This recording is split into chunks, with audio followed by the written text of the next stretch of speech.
purpose of this class is to help you take the right decision for your optional subject. My team told me that since we are starting the batches of optionals from the mid-June, and a lot of students have some doubts or dilemma about which subject should they choose. So there should be a class which can enable them to take the right decision. Right? And they believe that I am the right person to help you taking the right decision. I also believe in this. And since you have come to attend the class, it means you also believe in this. So I'll try my best to be as neutral, as objective, as impartial with all the subjects as I can be. देखिए, कोई फैसला करने से पहले समझना है कि फैसला क्यों करना and what amount of significance that decision has in your career, in your journey. And if you know what amount of significance it does have, then it makes sense to be careful about the decision. I believe all of you want to get into proper IAS. IAS is the first choice of most of the candidates. So I'm not asking you how many of you are willing IPS or IFS, whatever. Let us assume you are willing to get into IAS. If you are willing to get into IAS, and let us assume you are from the general category. If you are in the general category, you have to come in first 75 ranks to get into IAS. Fine. 75 rank का मोटा मोटा मतलब क्या होता है? इसका मोटा सा मतलब ये है कि you should get around 1000 to 1025 marks in total. Let's make things easy and simple. अगर आपके 1000 नंबर हैं यूपीएससी में और 1025 हैं, तब तो आप आईएएस हैं ही, कोई चिंता की बात नहीं है. हर साल थोड़ा सा फ्लक्चुएशन होता है, but generally if you are able to score 1000 plus, you are into IAS in general. अगर आप किसी और कैटेगरी में हैं, जैसे ओबीसी या ईडब्ल्यूएस में हैं, in that case you can get IAS up to 350 ranks almost, which means आप लगभग 50 नंबर और कम कर लीजिए. अगर आप एससी या एसटी कैटेगरी से हैं तो you can get IAS maybe up to 450, sometimes 500 rank. जिसमें आप थोड़ा सा और 20-30 नंबर कम कर देंगे. After a point of time, on every mark you can have 7, 8, 10 ranks. So 100 ranks means maybe 10, 12, 15 marks only. The difference of 10, 15 marks will result into 100 ranks. Difference of 100 ranks. Fine. तो हम एक मोटा सा concept लेके चलते हैं कि you have to score 1000 or more than 1025 marks. Is that fine? ठीक. और आप में से कुछ लोग के चेहरे पर ये भाव है कि ये सब मत बताओ, फर्स्ट बताओ, सिर्फ first rank. I am not interested in joining civil services if I get second rank. कुछ बच्चों के चेहरे पर ऐसा भाव मैं देख रहा हूँ, 25 साल से देखता हूँ, परसाद देखता हूँ. तो उन बच्चों के लिए ये है 1100. So simple, so quantifiable, so simple. बस इतने मार्क्स लाओ, फर्स्ट रैंक लाओ and go to Mussoorie for the training. Now अब देखते हैं कि मार्क्स कहां से आएंगे. We have a set of papers called general studies. We have a paper called essay. We have a process called interview. And then what remains is optional subject for which we are here to talk. And when I say 1025, it means inclusive of the interview. It's not only for the mains. It's inclusive of the interview. In English medium, GS is bit easy to score. Like this year we have 470 marks in English medium in GS, which is the highest score to the best I know so far. I have seen almost 200 mark sheets so far. We have made an Excel sheet. I have analyzed that Excel sheet. On the basis of 200 mark sheets, I'll be giving you some figures and facts. It may be wrong to some extent, क्योंकि हो सकता है कि कोई एक आध बच्चे की मार्कशीट ना मिल पाई हो who has more marks than the mark sheets which we have. But in general, you can be sure that this is the trend which we can follow. So in GS, in English medium, 470 is the highest score this year. And every year it's around 470. Sometimes once it was around 550 plus. Generally it's between 470 to 510. That is the highest score. So if 470 is the highest, I would say there are 20-30 candidates who score more than 440 almost. So what can be a reasonable score which we can believe that you will be able to score comfortably with a sense of guarantee to yourself? कई बार क्या होता है कि आप 425 की line लिख के आते हैं, सबको बोलते हैं 425, आगे 475, तब लोग आपसे पूछते हैं कि how did you manage to get 475 marks? Now you have two choices. One is innocent and honest choice. You should say, I don't know. I wrote good answers, but I believe I should have got 425 marks. I do not know who was the examiner. Maybe he was a very liberal person and he gave me so much marks, which I didn't deserve.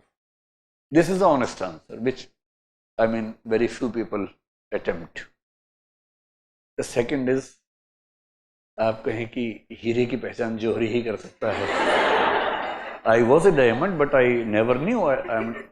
I had a doubt on myself that I am a diamond. But UPSC finally acknowledged that I was a diamond, and फिर वो बताएंगे कि मैंने ऐसे लिखा, आप भी ऐसे लिखो. And when you listen to a lot of toppers, you get confused. Everyone gets confused. जैसे एक एग्जाम्पल है, 2 साल के फर्स्ट रैंकर्स, ये बात कुछ साल पहले की है, दोनों first rankers, and both of them scored almost highest marks in GS in their attempt. उनमें से एक ने कहा कि I wrote all the answers in paragraphs and I believe that is the best strategy, you should write all the answers in paragraph. Next year topper first rank, I wrote all the answers in bullet points and I think that is the best strategy. अगर आपने इनमें से एक का interview पढ़ा है तो आप बड़े सुकून में रहेंगे. अगर दोनों पढ़ लिए तो फिर आप डाउट में है कि अब मैं क्या करूं, है ना. तो समटाइम्स इट हैपन्स कि आपने ठीक लिखा, अच्छा लिखा, but you got a number of marks which you never expected, but you got. So eight that time you should be honest. तो मैं आपसे ये कहूँगा कि जीएस में, since you belong to English medium and you have got better study material, better newspapers, everything, you can be almost sure about getting 425 marks if you work hard. 425 के ऊपर जो है बोलना वो ऊपर वाले का आशीर्वाद है, लेकिन 425 तो आप ला ही सकते हैं, पूरी ताकत झोंक देंगे तो. ठीक है, ये 450 लिखूं या 500 लिख दूं सीधा, बताइए. लिखने में क्या जा रहा है, अभी पहला रैंक आ जाएगा, लिख के तो भी पहला रैंक आ जाएगा आपका. 425 ठीक है या 420 कर दूं? 425 ठीक है, 420 से कुछ और सेंस आ जाती है ना. 425 ऐसे में this year we have seen people getting, I mean, I have seen the highest marks to be 149 and probably one person getting 150, which I have not seen, but I have heard. 149 I have seen. 148 I have seen. 146 I have seen. So 150 let us assume is the highest marks out of 250. और जिसके 150 आते हैं तो थोड़ा सा chance factor भी होता है. इसी साल 2 इंटरव्यू पैनल्स ऐसे हैं जिनमें जो गए लगभग सब सिलेक्ट हो गए, और 1-2 इंटरव्यू पैनल्स ऐसे हैं जिसमें जो गया तो खत्म हो गया. And this happens in UPSC. इससे जब सिलेक्शन हो जाए, रैंक बढ़िया आ जाए और लोग पूछें कि कैसे हुआ, आप बोलना पूछो मत यार, हो गया. आई एम हैप्पी कि हो गया. Now I am going to Masood. Let me join first. I will not speak a single word. It just happened. And this is the truth. I cannot reveal the names of the board members. मतलब मैं देख रहा हूँ कि जिन जिन लोगों के बहुत अच्छे मार्क्स इंटरव्यू में हैं, most of them went to one single board. ऐसा होता है. अब किसी बोर्ड मेंबर के मेंबर्स लीनियंट हैं, they are very liberal, they start from 160, 165 and go up to 206 maybe. Some board members are not so liberal. उनको लगता है कि नंबर उनके हैं, उनके हाथ से कोई लेके जा रहा है, उनके घर में कम हो जाएंगे नंबर, मैं फिर क्या करूंगा, नंबर कम हो जाएंगे मेरे घर में, तो फिर वो संभाल के देते हैं, नंबर बचा लेते हैं, अपने घर ले जाते हैं. And they start from 100, 90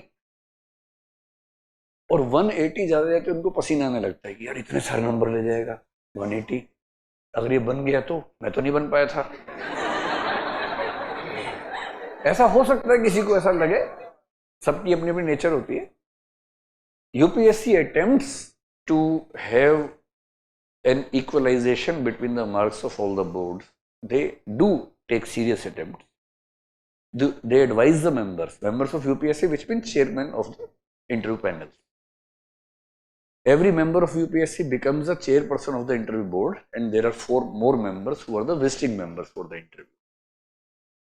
So in the meetings of UPSC, what I know is all the members who will be heading their respective panels are suggested to have parity. If the candidate is very good, you should give this level of marks. In this case, this. Everything is told to them, informed to them.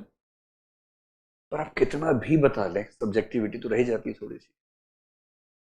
So in case of essay as well, I will say if you get 150, इसमें आपकी भूमिका तो है ही, उसकी भी है कि आपकी कॉपी किसी ऐसे एग्जामिनर के पास गई जो दिल का खुला इंसान था. अगर कोई कंजूस के पास चली जाती ना, अगर उसको लगता कि नंबर मेरे अंदर से जा रहे हैं, उसका कलेजा निकल जाएगा नंबर देने में. ऐसा हो सकता है किसी को लगे. भाई आपने यूनिवर्सिटी में देखा होगा, स्कूल कॉलेज में कुछ टीचर्स ऐसे होते हैं कि उनके पास कॉपी गई तो बर्बाद सब. ऐसे हर स्कूल में होता है, हर कॉलेज में होता है, और यूपीएससी में भी होता है. So what I will advise you is you should be sure about getting almost 125 marks in the essay if you write good. If you have been a very good writer, prolific writer, then you can have 135 as an assured level of marks. Interview mein, if you have a decent personality, if you have good personality, you have been a good speaker, orator in the school, college, you have the experience of giving good interviews, and in general you have a pleasant personality, as people tell you again and again, then I think you are going to get more than 175 marks easily, up to 200, 205. लेकिन 175 के ऊपर केवल आपके चाहने से नहीं होता. Again it's very subjective, क्योंकि हो सकता है कि उस मनहूस बोर्ड में आपका ही नंबर पड़ जाए और उसमें किसी की चलती नहीं है. यू गो टू यूपीएससी, उससे पिछले दिन आप मंदिर जाते हैं, मस्जिद जाते हैं, हर जगह जाते हैं कि भाई ये वाला बोर्ड मत देना प्रभु, बाकी कोई भी दे देना, और हो सके तो प्रभु ये वाला दे देना. सब ऐसे करते हैं. उन सबको पहले से पता होता है कि किस बोर्ड में क्या हाल है. इस बार जिन 2 मेंबर्स ने सबकी किस्मत बिगाड़ी है, अच्छा बोलूंगा नहीं ज्यादा वरना समझ जाएंगे, है ना. मेरे साथ बड़ी दिक्कत है, मैं कुछ बोलता हूँ फिर क्लिप बन जाती है उसकी, तो मैं आई एम अफ्रेड ऑफ. अब क्लास में ना बोलूँ तब भी दिक्कत है, बोलता हूँ तो क्लिप बना देते हैं बच्चे, अब क्या करें, तो फिर एफआईआर हो जाती है. तो I have to be very careful. और ये इस कैमरा नाम की मशीन ने जीना मुश्किल कर दिया है. Now I can't be myself in the classroom, I have to be. Sociology में बोलते हैं I and me. So I am not I in the classroom, I have become me in the classroom. Me is what people perceive, I is what I feel. तो पिछले वाला sentence shift delete कर दीजिए, I will not name anyone. So let us come to the point. 175 is a very good score which you can be sure about. अब इसमें क्या करना है, थोड़ी सी एडजस्टमेंट कर लेनी. If you have a wonderful personality and it's not only your call, I mean people tell you, it's not that you are telling yourself I have a great personality. ऐसे नहीं, इसको नार्सिसिज्म कहते हैं. अगर किसी को खुद ही लगने लगे कि I am the best personality in the world, और जो लोग अपनी फोटो डालते हैं फेसबुक पे खुद ही लाइक करते हैं उसके बाद, this is the first level of narcissism. First level of narcissism क्या है? अपनी फोटो डालना, खुद ही लाइक कर देना. भाड़ में जाए दुनिया, मैं खुद लाइक करूंगा. I like myself. If no one likes me what happen? I like myself. और इसी का जो हाईएस्ट लेवल है उसे गॉड कॉम्प्लेक्स कहते हैं. सेक्रेड गेम्स में था ना, कभी कभी तो लगता है कि अपने ज भगवान है. तो ये पूरी जर्नी ऐसी है. तो अपना देख लीजिएगा कि वो वाला कॉम्प्लेक्स तो नहीं कहीं अंदर. अब ये सब मिला के कितना हुआ बताइए? ये हुआ 725. ठीक है. अब अगर आपको आईएएस बनने के लिए चाहिए जनरल कैटेगरी में 75th रैंक, 1000 नंबर, तो अभी आपको 275 और चाहिए. ठीक है. अगर पहला रैंक चाहिए तो 375 चाहिए. या फिर इन सब में कुछ करना पड़ेगा. यहाँ 450, यहाँ 150, यहाँ 200, यहाँ 300, बस पहला रैंक आ गया. So simple. पहला रैंक लाना तो ज्यादा नहीं सोचना है, लिखने में तो कुछ जाता ही नहीं. 450, 150, 200, 300, 1100, first rank. So easy, so easy. This year also I think 1092 is the score of the topper. I think it's around 1090. ऐसा ही होता है, 1100 के आसपास ही रहता है. आप समझिए. तो हम फर्स्ट रैंक की बात करेंगे या आईएएस काफी है? एक शेर की लाइन है, अब यकीनन ठोस है धरती हकीकत की तरह, रोज सपने देख लेकिन इस कदर प्यारे ना देख. है ना? तो सपना देखिए कि पहला रैंक आएगा, मजा आएगा. मजा तो आएगा, सच में आएगा मजा. किसको नहीं आता मजा? और ऐसी बातें मत बोलना मुझे अकेले में आके, sir if I get second rank I won't join. मुझे अकेले में आके ऐसी बातें बच्चे बोलते हैं. मैं देखिए मेरी उम्र 50 के आसपास होने वाली है. इस दिन हार्ट फेल हो गया, मरमरा गया. आपके ऊपर केस बनेगा 302 में, आईपीसी 302 में. ऐसी बातें मत बोला कीजिए, घबराहट होती है ऐसी बातों से. ऐसा बोलते हैं I will not join if I don't get first rank. और फिर मैं देखता हूँ रैंक आया 890, तब भी ज्वाइन कर लेते जाके. ऐसे नहीं करना है ना. तो हमें अपनी हकीकत भी समझनी है, और है ना, रियलिटी उतनी सिंपल नहीं होती है. It's not that easy. जिसका फर्स्ट रैंक आता है अगर वो फिर से एग्जाम दे तो 99.999% चांसेस हैं कि फिर से नहीं आएगा. तो even the ones who get first rank should not claim that they had the entitlement for first rank. It's a matter of chance. At least in the first 20 rankers it's just a matter of chance to go to which rank. तो मोटी सी बात है कि हमें 275 marks चाहिए, हो सके तो 300 मार्क्स चाहिए ऑप्शनल में. And if you are getting less than 275 marks in the optional and you are not making up that from interview or essay or GS, you are not into IAS. Yes, if you are from OBC, EWS or SC or ST, then of course you have a leverage of 25, 30, 40 marks. That is there. But we cannot discuss to that extent. I'm just giving you a picture. Now the question is, which option subject should you choose? This is the question for today. And I have seen people taking a lot of grounds to take this decision. Why should I take this optional subject? इसके बहुत सारे reasons होते हैं हमारे पास, reasoning होती है. One of the reasons I have heard many candidates, they say it should be interesting, मतलब optional पढ़ते हुए ऐसा लगे कि वेब सीरीज चल रही है। It should be as interesting as a web series. एक तो ये पैरामीटर होता है। एक पैरामीटर बच्चे बोलते हैं इट शुड बी स्मॉल, बहुत छोटा सा, 2 महीने में हो जाए, या और छोटा हो तो 1 महीने में अगर हो जाए तो ज्यादा अच्छा है। और क्या क्या पैरामीटर्स होते हैं, कुछ बच्चे बोलते हैं कि इसका स्कोरिंग होना बहुत जरूरी है। The option has to be scoring, है ना। इस पर कुछ लोग ज्ञान देने के लिए तुरंत आते हैं, all the subjects are equal in UPSC, don't you know. उससे बच्चे घबरा जाते हैं, अच्छा ऑल इक्वल है, अच्छा अच्छा अच्छा, हमें तो नहीं पता था, सॉरी गलती हो गई। तो यूपीएससी में सारे ऑप्शंस इक्वल है, जैसे आर्टिकल 14 के तहत भारत में सब सिटीजन्स इक्वल हैं। Constitution guarantees all the citizens are equal according to article 14। In the same way UPSC guarantees all the options are equal, so they are equal, है ना। इस पे भी डिस्कस करेंगे। I have all the facts, will discuss. फिर कुछ कहते हैं कि ऐसा हो जो जीएस में हेल्प करे,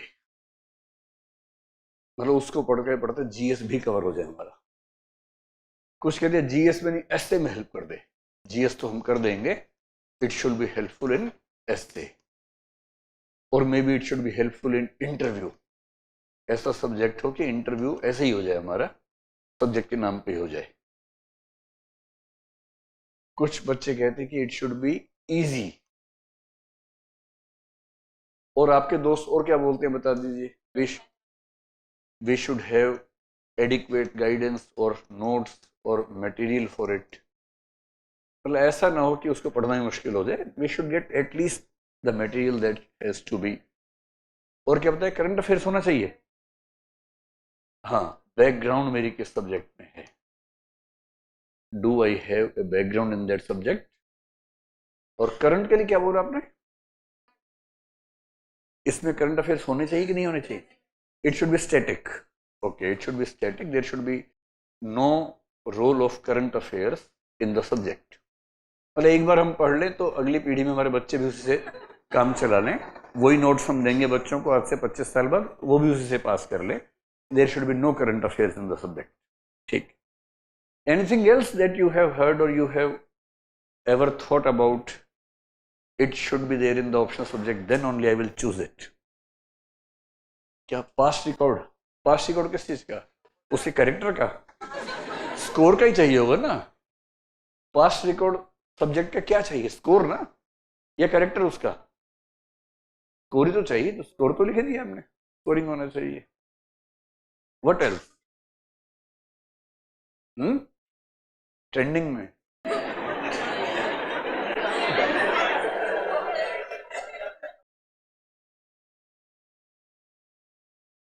अच्छा, ट्रेंडिंग का मतलब क्या होता है कि आजकल ये स्कोरिंग है, यही होता है ना। तो लिखा तो स्कोरिंग, ट्रेंडिंग का और क्या मतलब होता है, the subject has to be trending. इसका मतलब यही हुआ ना कि in the present times it is scoring, तो स्कोरिंग में उसको देख ही लेंगे, है ना। Anything else, my friend should have this option subject. कुछ बच्चे इतने गोलू होते हैं, I will take this subject, क्यों, she has taken this subject. अच्छा, मैंने आज तक नहीं सुना कोई कहे कि he has taken this subject so I am taking. She वाले ही मिलते हैं ज्यादा, तो she has taken this subject. ऐसे प्यारे प्यारे गोलू गोलू बच्चे भी आते हैं, but they also have the right to say, right to speak what they feel. So what she has chosen, I'll choose the same subject because I'm a one-sided lover and I want to have a full commitment towards her, even without her knowing anything. आप समझ गए होंगे, ऐसा नहीं करना है। किसी के मन में ऐसा भाव आता भी हो तो चलो, खत्म हो गए सारे बेसिस, कुछ और तो नहीं है। चलिए अब इन सबको जल्दी से ये बड़ा इंटरेस्टिंग है कि टॉपर का क्या ऑप्शनल था, बहुत इंटरेस्टिंग बात है ये। और मेरा ख्याल हम यहीं से शुरू करते हैं। Was it the toppers optional?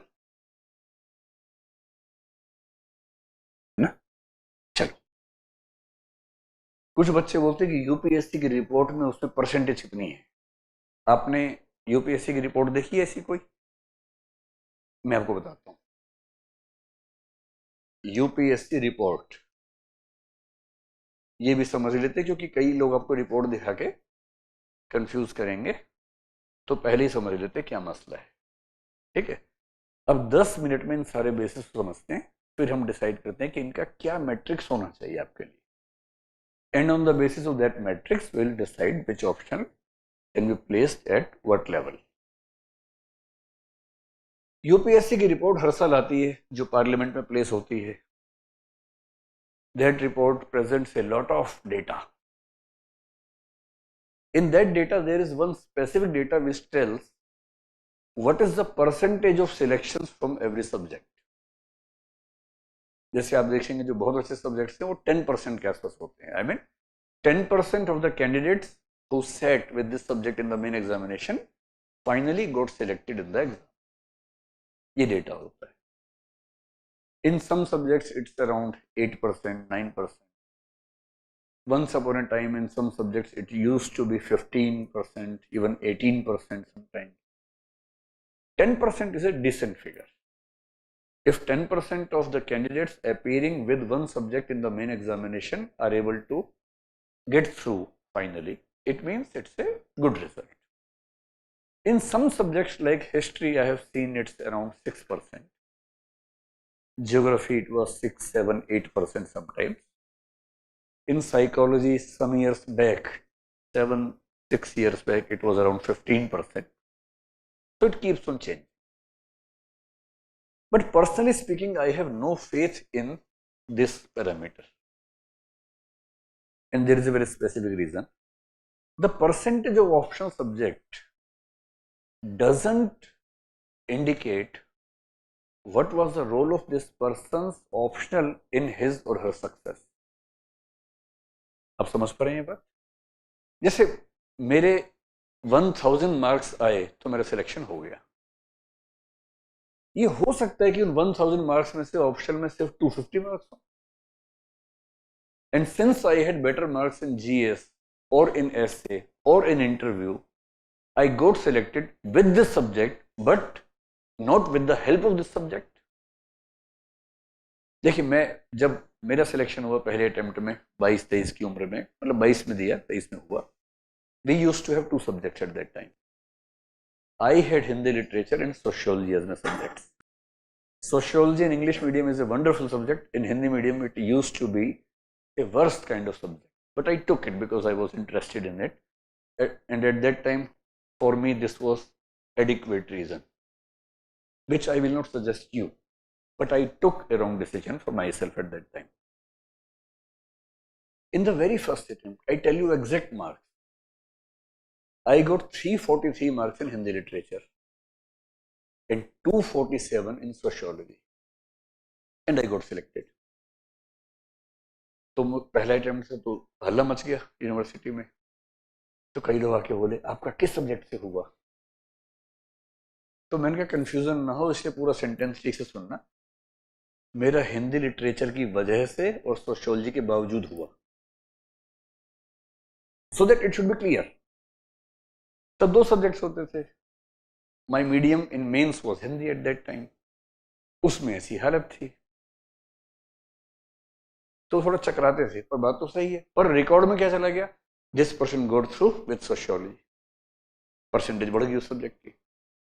But did this subject help me getting selected or not? It's not reflected in that percentage, so I would suggest you not to go with that percentage. और वो percentage 2-3 साल पहले की होती है. 2020 तक की report हमारे पास है. अब 21 का एग्जाम हो गया, 22 का एग्जाम हो गया, 23 का हो रहा है. तो बहुत मीनिंगफुल नहीं है कि आप 2 साल पहले की रिपोर्ट्स के बेस पे अपना डिसीजन लें. The same argument goes for the toppers option. Topper का क्या ऑप्शन था, इससे क्या फर्क पड़ता है? हो सकता है टॉपर इसलिए टॉपर बनाओ कि इंटरव्यू में उसके 210 नंबर आए थे. हो सकता है ऐसे में उसके 140 मार्क्स आए, 150 मार्क्स आए हों. In the optional, maybe he or she got only 290 marks, and 290 is not a wonderful level of marks in optional. Never follow the subject of the topper unless and until you know the marks of the topper in that optional. Optional में है तो ठीक है, that becomes a good base. But just because the topper had X, Y, Z subject, and without knowing how much marks he or she got in that subject, if you are chasing, if you are following him or her for the optional subject, it means you do not have adequate data to take the right decision. Don't go for that. कोई मतलब उस बात का है नहीं. Reference के लिए ठीक है, इंटरेस्टिंग ठीक है. If the subject is interesting, fine. If the subject is small, it is fine because you have less time and you have to be saving your time. GS में हेल्प करता है, अच्छी बात है. एसए में help करता है, अच्छी बात है. इंटरव्यू में हेल्प करता है, अच्छी बात है. ईजी है तो भी अच्छी बात है. गाइडेंस तो होनी ही चाहिए, मेन बात ये है. स्टैटिक सब्जेक्ट डेफिनेटली बेटर है क्योंकि डायनेमिक सब्जेक्ट्स में you have to do a lot of current affairs every time. Even if the question is same, the answer changes every year and you have to put a lot of hard work every year in the subject. That is fine. That is an intelligible parameter. Background is an important thing which we will discuss, and the scoreability is again an important point. I keep on asking students, since I used to be a teacher of philosophy and a student of philosophy for a long time, in philosophy when we speak about such choices or dilemma, then we create two sentences. उससे सारा dilemma दूर हो जाता है. Whenever you are in a dilemma, maybe ethical dilemma, maybe a normal dilemma, you just frame two sentences, and with the help of two sentences you will be able to take a decision. One, एक ये parameter लेते हैं और दूसरे में कोई भी ले लेते हैं. I will choose a subject which happens to be my background subject, whether it is scoring or not. Second, I will choose a scoring subject, whether it is a part of my background or not. If you have to take a decision, what is the right reasoning?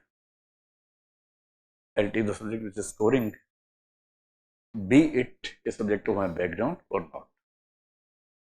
And the same reasoning you can apply, keep scoring or scoreability in one side and keep anything on the other side. You will find that ultimately when you are coming for the UPSC examination, you are investing your 1, 2, 3 years of this age, which is the prime time of your life. What is the purpose? क्या purpose ये है कि आपको अपना interest enjoy करना है यहाँ पर आकर? क्या पर्पस ये है कि आपको अपनी बैकग्राउंड को ही और आगे बढ़ाना है? आईएएस में क्या बैकग्राउंड आपकी आगे बढ़ने वाली है? पर्पस क्या है 2-3 साल का? सिंगल पर्पस है कि आप आईएएस में या आईपीएस, जो भी आपकी चॉइस है, उसमें आप जाएं. And if that is the only purpose, the only important parameter has to be scoreability. That's all. And with scoreability, all other parameters are additional. If they are there, it's a better choice. ऐसा scoring optional हो जो छोटा भी हो तो मजा आ जाएगा, interesting है तो और मजा आ गया, बैकग्राउंड वाला है तो और मजा आ जाएगा. एसए में हेल्प करे, जीएस में हेल्प करे, स्टैटिक हो, इंटरव्यू में हेल्प करे, इजी हो, गाइडेंस हो, मजा ही मजा है. लेकिन अगर सारी चॉइसेस एक साथ नहीं मिल रही हैं तो what has to be the main criteria, that has to be clear. In my opinion, that is very clear. It has to be scoreable. अब एक पॉइंट और भी है. एक सब्जेक्ट है जिसमें आपके 300 मार्क्स आने की पॉसिबिलिटी है और वो 4 महीने में हो जाता है. एक में 310 आ सकते हैं पर वो 6 महीने में होता है. Now what has to be done?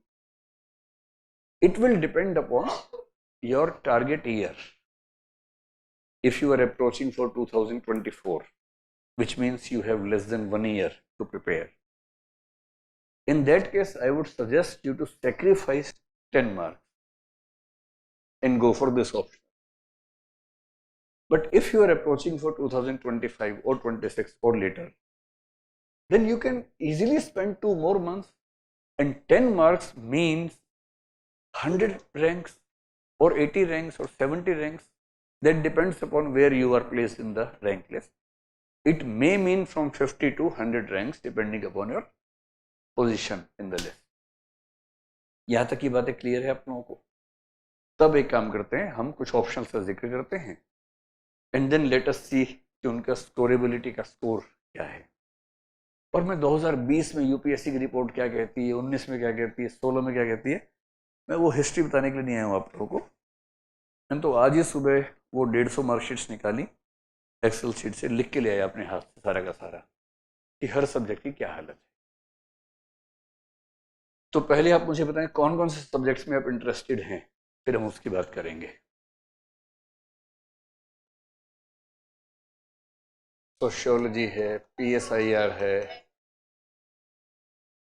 Anthropology है, फिलोसफी है, साइकोलॉजी है, जियोग्राफी है, हिस्ट्री है, पबएड है, और बताइए मैथ्स है,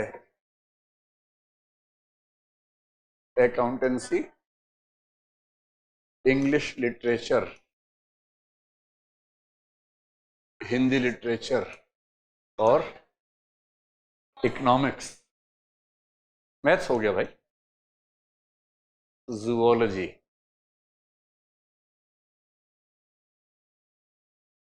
लॉ, एग्रीकल्चर। अच्छा और भी हैं वे, सारे लिखवाएंगे आप लगता है। Electrical engineering, civil engineering. चलिए ये ठीक है, कम से कम आपको ये एहसास हो कि हाँ हमने भी अपनी बात जुड़वा दी बीच में, तो थोड़ा सा ठीक रहता है। इसको बोलते हैं कलाकारी। आपको लगा बोर्ड छोटा पड़ जाएगा हर चीज का इलाज है आजकल तो। चलिए हो गया, मन भर गया आप लोगों का?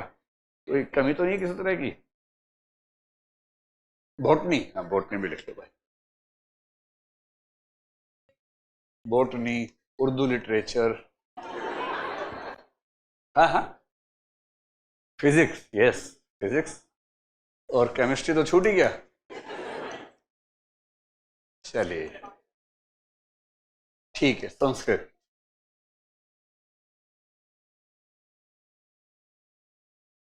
ठीक। चलिए हम इन सारे सब्जेक्ट्स के बारे में ना दो तीन बातें डिस्कस करेंगे। एक तो ये कि उनकी स्कोरेबिलिटी क्या है, मैं इसको कॉपी कर लेता हूँ ताकि बार बार इतना टाइप ना करना पड़े, लिखना ना पड़े। अब हमारे पास 3 स्लाइड बन गई इस चीज की। तो हम पहले ये डिस्कस करते हैं कि इनका स्कोर क्या चल रहा है, इस समय स्कोरेबिलिटी क्या है यूपीएससी में, ठीक है।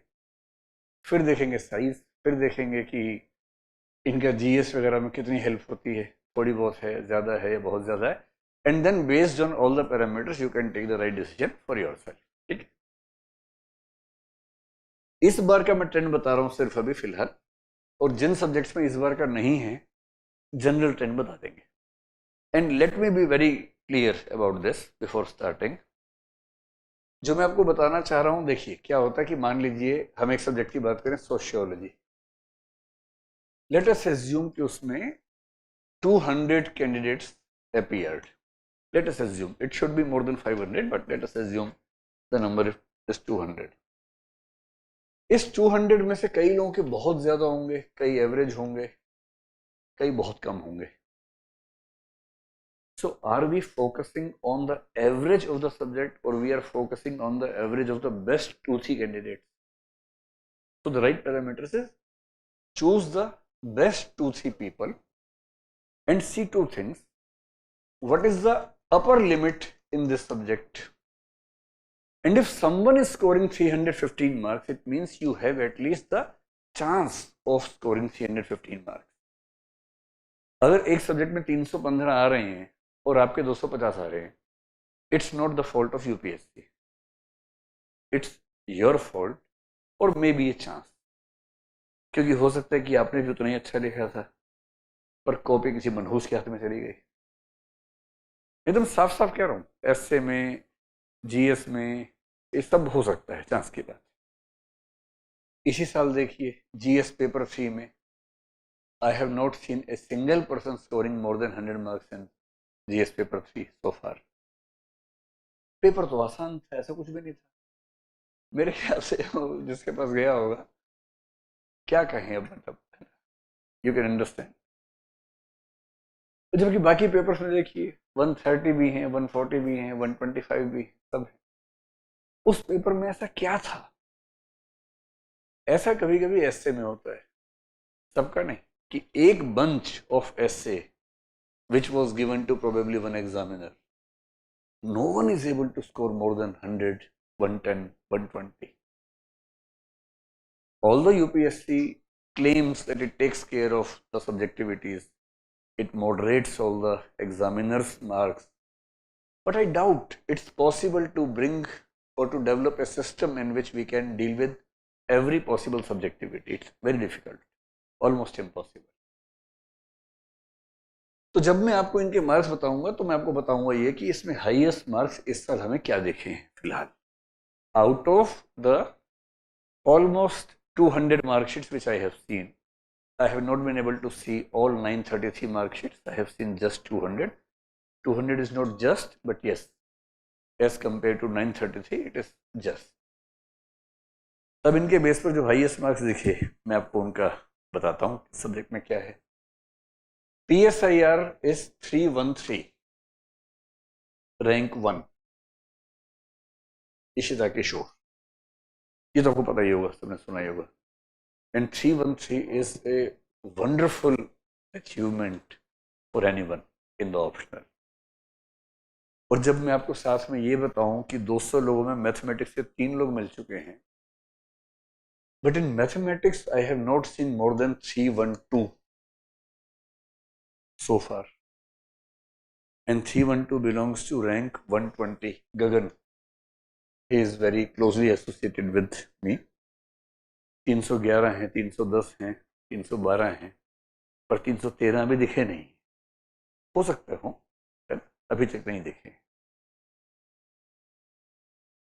फिर इसके बाद फिलोसफी में surprisingly I have 319 marks, and this belongs to rank number 17। मैं साथ में रैंक इसलिए लिख रहा हूँ कि कोई डाउट और चेक कर लीजिएगा इसे, है ना।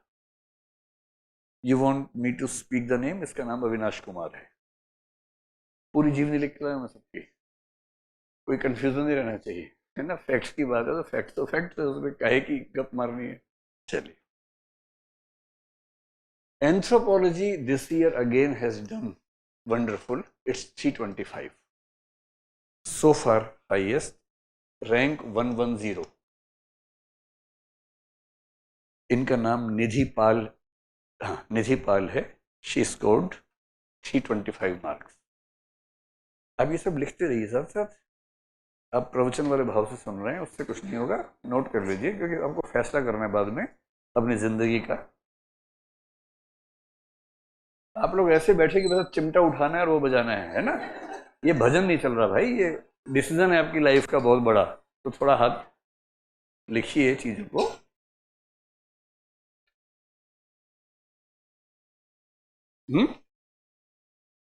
अच्छा, मेरे पास 325 तक का है, किसका है? 7th rank. इनका कहना है कि एंथ्रो में 328 है 7th रैंक के, so on the basis of his understanding मैं लिख देता हूं। Then comes sociology. सोशियोलॉजी में I have seen 315 marks of the rank 303, 315। इन सब में हो सकता है एक आध बच्चा और भी हो, 2-4 नंबर ज्यादा भी हो, पर जो अब तक मेरे पास 200 मार्कशीट है उसके बेस से बता रहा हूं। सो इन सोशियोलॉजी 315 इज देयर। इसके बाद साइकोलॉजी में अभी तक मुझे जो दिखे हैं वो 279 दिखे हैं। Please correct me if you have some more data, but it should be authentic. 279 जिनके हैं, सी प्रदीप नाम है, rank is 253। Then comes geography. In geography, we have 298 so far. And this belongs to rank number 126. History this year is looking little behind other subjects. But I have seen 280 in history so far. And 620 is the rank number who has scored this. In PubEd, we have 292, rank number 31.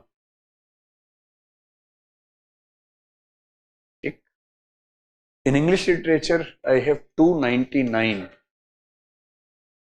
and this is rank number 36. In Hindi literature, I have 282 this year. This belongs to rank number 105. In economics, 295 is what I have seen so far. This belongs to rank 278. In law, 286 belongs to rank 9. Kritika is the name of the girl. In chemistry, we have 300, belongs to rank 772. In electrical engineering, 304 belongs to rank 230. In physics, 299 I have seen so far, belongs to rank 349.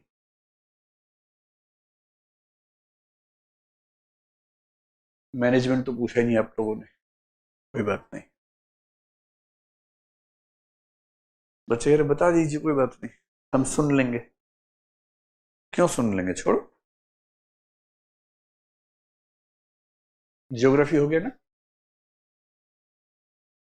बाकी subjects का इस बार का मेरे पास details नहीं है उन marksheets में, मतलब या तो वो थे नहीं या मैंने 275 के नीचे देखा भी नहीं।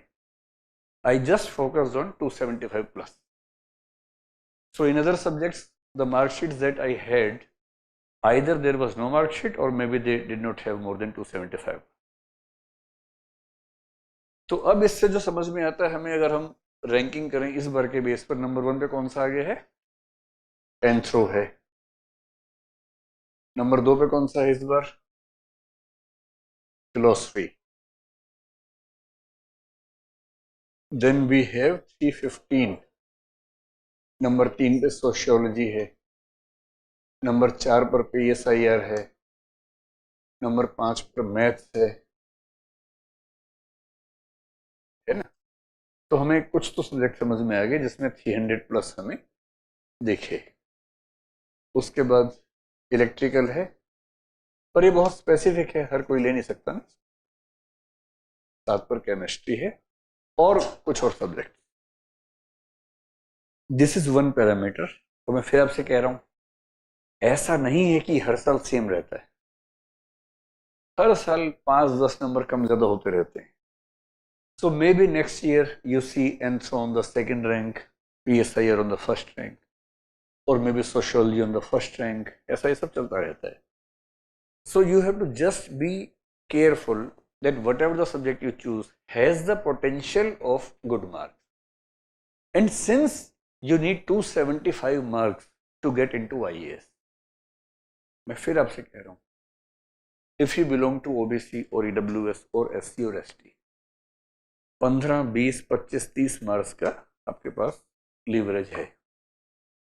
In that case, I would suggest you, जैसे ज्योग्राफी में 298 है, which is very close to 300, और हर बार 300 दिख ही जाता है, मेरे को ऐसी खास बात है भी नहीं। पबेड में 292 है, इसमें 280 है हिस्ट्री में। मैं जो आपसे कहना चाह रहा हूँ, अब 295, 299, 286 और 300 में बहुत गैप नहीं है। So if you happen to be from a subject in your background and that is around 285, 290, तो सवाल ये भी है कि 10 नंबर बढ़ाने के लिए क्या आप 6 महीने लगाना चाहेंगे एक नए सब्जेक्ट? नहीं तो आप वो 6 महीने क्यों ना एसए में लगाएं, क्यों ना जीएस में लगाएं। तो cost benefit analysis has to be there. एक बेसिक बात समझ में आ गई यहाँ तक आप लोगों को? एक लिस्ट बन गई। चलिए कम टू द नेक्स्ट। अब अगर हम ये डिस्कस करें कि इन सब्जेक्ट्स में टाइम कितना कितना लगता है, जनरली इनमें से कौन सा छोटा सब्जेक्ट है, कौन सा बड़ा सब्जेक्ट है? I would say sociology is small, anthro is small, philosophy is small, psycho is small to medium, geography PSIR को medium to large, geography medium to large, history medium to large या large ही मान लीजिए। Medium उसके लिए जिनके background है, large उनके लिए जो एकदम नए लोग हैं। पॉबेट शुड बी स्मॉल। मैथ्स तो जिनको मतलब मैथ्स अगर है तो ठीक है, वरना तो सुपर लार्ज है। ये तो पटियाला है, इससे तो बात ही अलग है। लार्ज का भी लार्ज हो जाएगा ये तो, है ना। अकाउंटेंसी भी हर किसी के बस की बात नहीं है, तो मैंने सुना है कि लार्ज है। Literatures are small to medium. Economics again depends upon your background, it should be medium I believe. zoology should be medium, law is medium, agriculture small to medium। Engineering को मैं मीडियम टू लार्ज मान के चल रहा हूँ, जैसे मैंने सुना है इंजीनियर बच्चों से। Physics should be medium, chemistry should be medium, Sanskrit should be small to medium. Small का मोटा मोटा मतलब मान के चलिए, if you are attending the classes it should take almost 3 months। Small कि 80-85 क्लासेस में ऑलमोस्ट सिलेबस कवर हो जाना चाहिए। If the syllabus is getting covered in almost 80-90 classes, it's a small subject. If it's from 90 to 120, it should be medium. 120 plus should be large. So medium is almost maybe 90 to 120 and large should be 120 plus. हाँ, depend करता है कि कितना है। उसमें ये भी देखना है आपको कि कुछ सब्जेक्ट्स में क्या होता है कि टीचर्स की अप्रोच क्या होती है। They will complete the syllabus in may be 90 classes and then they will take 30 more classes on question answers. So the batch is 90 classes, which becomes small. But then 30 classes on question answer practice. And someone will do both the things together. He will take maybe 120 classes for the subject as well as question answer. तो आप ये भी समझें कि question answer practice छोड़ के जो basic subject है मैं उसकी बात कर रहा हूँ। If that is done in 90 days, it means it's a small subject. तो एक दूसरा पैरामीटर आपको समझ में आ गया कि हम किस सब्जेक्ट में कितना टाइम खर्च करेंगे। And a third parameter on this can B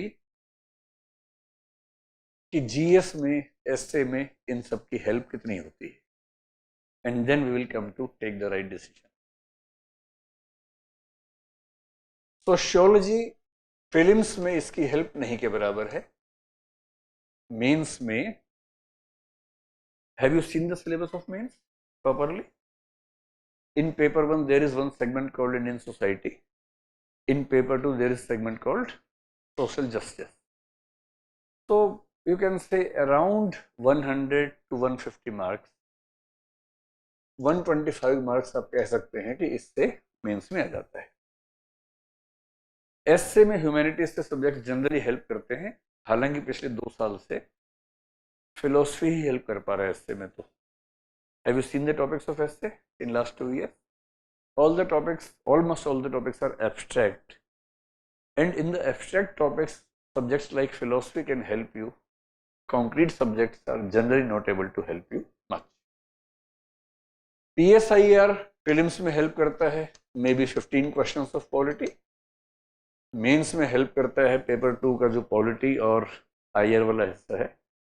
Also maybe governance to some extent. So at least you can say 200 marks in mains. Anthro doesn't help in prelims, Anthro doesn't much help in mains. हाँ, Indian society वाला part anthro से भी cover होता है, so you can say 100 marks. Philosophy doesn't help in prelims, doesn't help in mains much, but in ethics you can say out of 250, 50 to 100 marks, and in essay it helps really very much. Psycho, no help in prelims.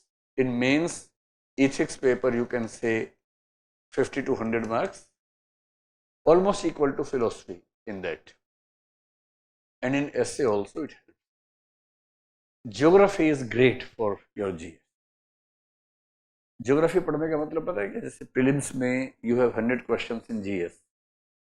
इस साल जो paper आया आपने देखा ही होगा. देखा है? देखने के बाद कैसा लगा आपको? You enjoyed it? बहुत सुंदर पेपर आया इस बार. The printing was so good. Black printing on white paper. It was looking so beautiful. Beautiful paper this year. क्योंकि इतना ही लोग समझ पाए उसको देख के that the paper is beautiful, font is good, font size is good, and the presentation is artistic. तो ये सब ज़्यादा इस बार बच्चों ने बताया उसके बाद पेपर देने के बाद. ज्योग्राफी का मतलब है कि when you include geography and environment, out of the 100 questions it should be around 25 to 35 questions. So in prelims, geography has the maximum weightage, maybe 30 plus questions inclusive of environment and ecology. In mains, in paper 1, we have 3 parts: history, geography and society. So you can say almost 100 marks in mains. History में prelims 20 questions at least, in mains again 100 marks. Pubed prelims आप कह सकते हैं 15 questions polity वाले. In mains it has governance and polity to some extent, we can say almost 175 marks in paper 2. This is how you can understand the relative importance of all the subjects in GS and SC.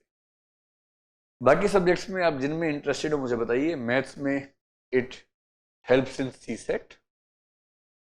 CSAT छोटी बात है, बड़ी बात है? अब बहुत बड़ी बात है. पर मैथ्स इसलिए मत लेना कि सीसेट हो जाएगा, है ना. ये ऐसा हुआ कि परमाणु बम खरीदा कि मोमबत्ती जलानी है. तो इन मैथ्स सीसेट प्रीलिम्स में कोई हेल्प उसके अलावा नहीं, ना मेंस में हेल्प, ना इंटरव्यू में हेल्प. अकाउंटेंसी अगेन कोई खास हेल्प नहीं. लिटरेचर कोई खास हेल्प नहीं. हिंदी लिटरेचर कोई खास हेल्प नहीं, accept in literature you find good quotes in essay. This is something important. Economics helps in prelims. Yes, 15 to 20 questions. Mains at least 100 plus marks. इसका फायदा होता है. So this is how you can understand. और इनमें से कोई subject ऐसा खास बचा नहीं जिसमें बहुत ज़्यादा वैल्यू हो. And I know most of you are interested in almost these subjects only in the beginning. अब हमारे पास 3 पैरामीटर्स हो गए. पहला स्कोरेबिलिटी क्या है, दूसरा किसी सब्जेक्ट को प्रिपेयर करने में टाइम कितना लगता है, और तीसरा उसके जीएस में और इन सब चीज़ों में हेल्प कितनी होती है. Now on the basis of all these parameters let us come to a final understanding of subject selection. और फिर मैं आपके इंडिविजुअल क्वेश्चंस के आंसर दे पाऊंगा. अगर आपके पास बैकग्राउंड है,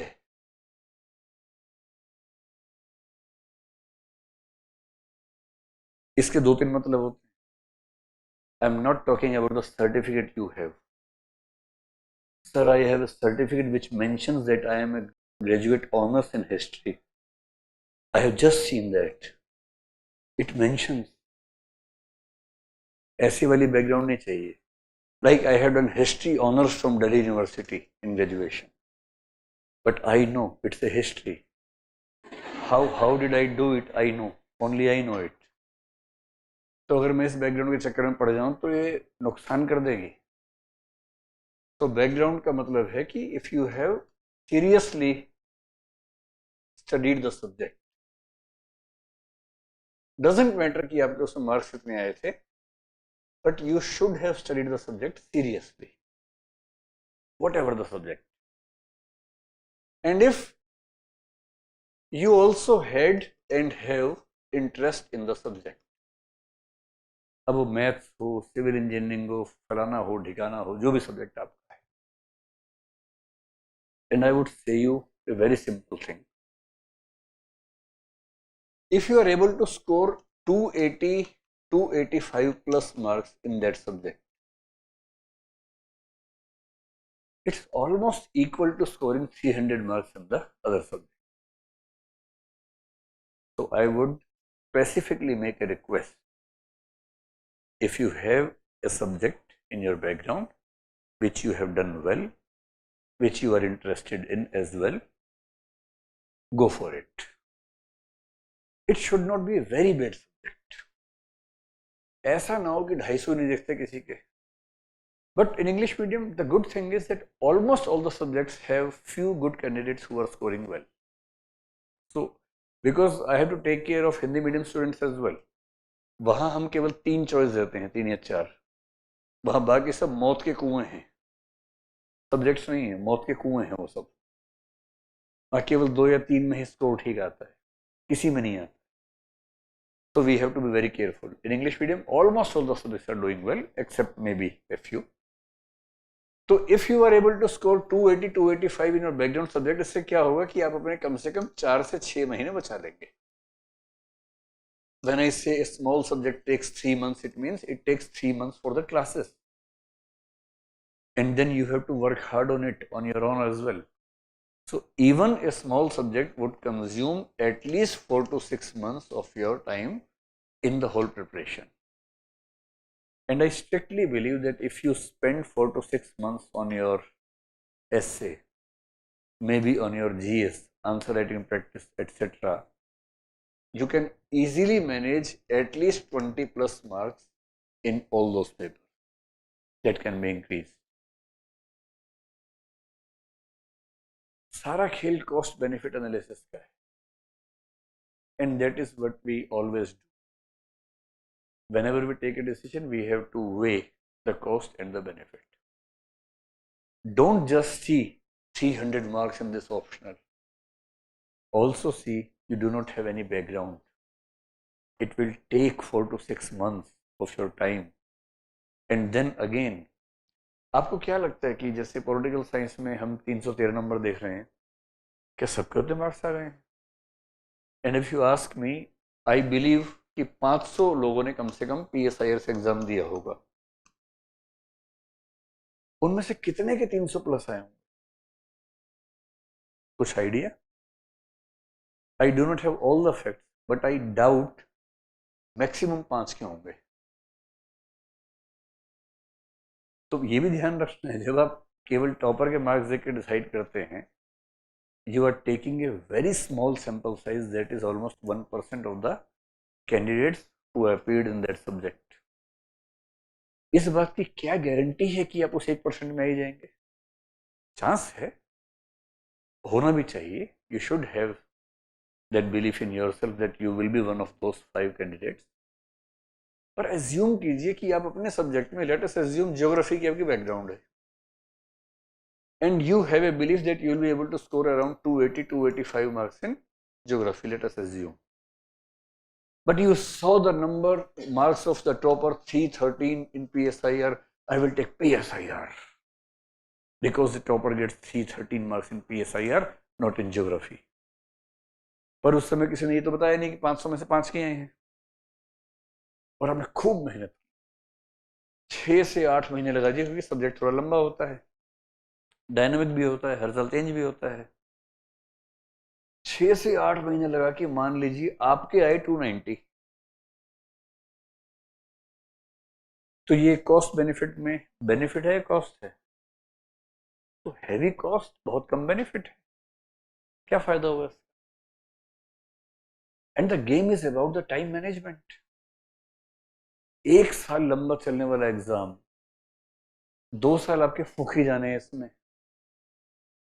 क्यों 1-2 साल ज्यादा फूकने की तैयारी करते हैं?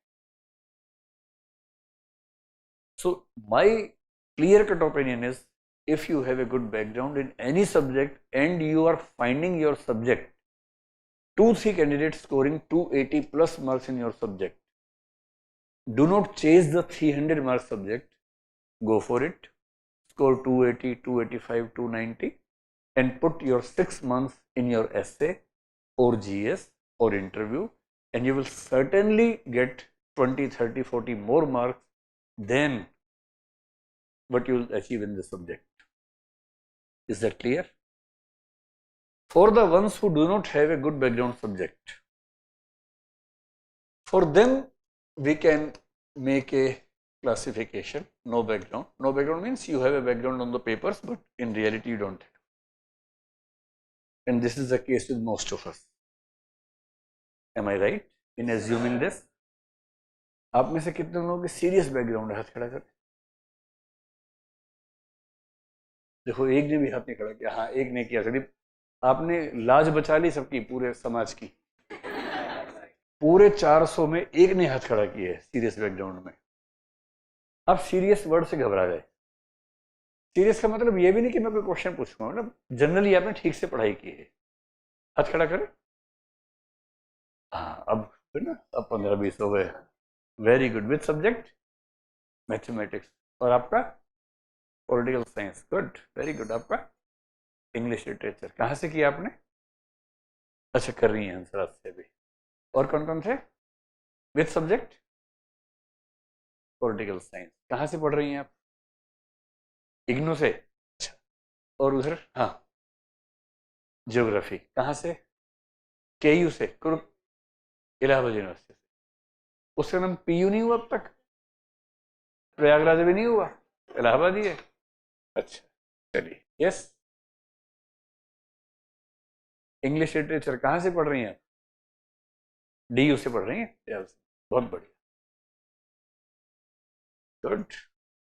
अब देखो, जैसी कॉन्फिडेंस है, 15-20 बच्चों ने हाथ खड़ा कर दिया, लेकिन अभी भी 400 में 20 ही हुए हैं। असली खिलाड़ी तो अभी भी इस मूड में है कि यार क्या बैकग्राउंड, कॉलेज में ये सब करने गए थे हम, कॉलेज में पढ़ाई। अरे बहुत सारे बच्चे कॉलेज रोज जाते हैं religiously, but not to the classes. They go to the college every day, even Sunday, but never to the classes. College जाना और क्लास में जाना दो अलग अलग बातें हैं, ऑल टुगेदर डिफरेंट बातें हैं, है ना? And most of us fall in this category कि हम कॉलेज गए थे, we have a paper which says that we have done graduation in this subject, but it's only about the paper. हमने हर exam से 2 दिन पहले 10 क्वेश्चन निगले, exam में जाके उगले, and we don't have any balance left. जो लिया वहीं छोड़ के आ गए, कुछ लेके वापस नहीं आए। तो ऐसे बैकग्राउंड तो किसी को बताना मत, डराने के लिए ठीक है किसी को बोलना आई have background, I have background, उससे सामने वाले घबराते हैं, आपको अच्छा लगता, you get a feeling of victory कि आपने हरा दिया, डरा दिया, और उसको सीरियसली मत लेना, बहुत नुकसान करेगी feeling. So if you don't have a background, then what to do? I will say on level 1 we can keep 3-4 subject.